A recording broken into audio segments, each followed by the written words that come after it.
I'm in Galicia, a land of legends, tradition and gastronomy. These cliffs by the Atlantic Ocean once marked the end of the world, Finisterre. Today, its brave and fertile ocean offers to its people the finest sea flavours.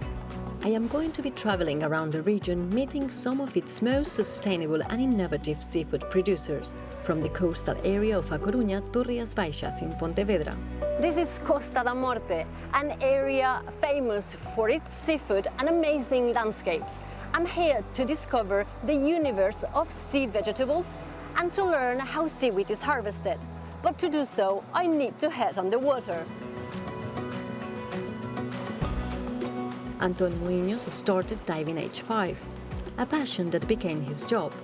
Today, he leads the seaweed harvest at the family-run company.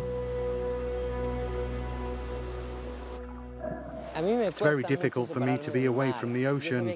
I knew that I wanted to be in the field, to touch the seaweed, to be here every day harvesting and learning, for instance, that some seaweed has to be collected by hand, others have to be cut.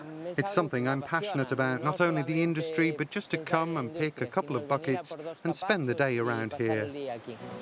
Temperature, currents and sun make it a fertile ocean. Every year, Anton and his team collect 400 tons of 30 different species of seaweed. It's like picking vegetables from a natural garden. Fresh algae are taken to the factory. Here they're washed, dehydrated, freshly packed or processed to make pasta, tea, salads or tapas.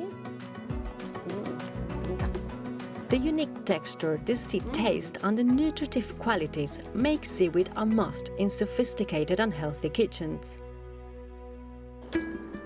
Spain is one of the leading countries for fish farming. I am visiting a turbot farm with a unique location. It's in a marine reserve. Carlos Tavares explains to me that the water comes from the ocean. It is then filtered before it flows into the 500 tanks on the farm. Then it flows back out into the reserve. The older fishermen always tell us that where the fishing is best and richest is close to the water outlet, as it is certain that nutrients are coming out of the farm, and this adds to the natural ecosystem. In these tanks, turbots are fed, controlled and kept for an average of 2 years. At the production plant, the fish are filleted and carefully prepared. Its delicious white meat is highly appreciated.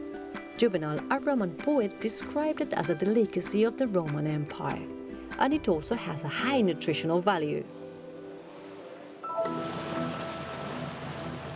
Located by the coast, La Brújula Canning Company only accepts the best catches.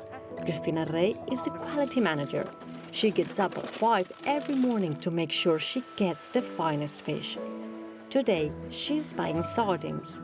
The secret of the company's success is combining excellent raw food, modern facilities, high technology and artisanal processes. What are you doing here? We're taking off fish heads and guts. It gives a bitter taste and it would spoil the final product. The process, the auction, the fish markets, is just amazing because you get to live every day the essence of Galician culture, the culture of fishing, not only the manufacturing process, but also all that is behind it. If you don't get good raw material, the result will never be what you expected. The stars of the company are the canning ladies, heirs to the Galician tradition. Historically, women would can the seafood while men were out fishing. The sardines are cut, cleaned and canned one by one. Cristina supervises the salting, toasting and flavouring. Their attentive hands and their wisdom of tradition makes each of the cans unique. Increíble.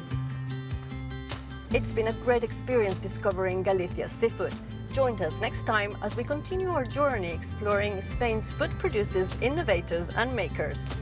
Hasta luego!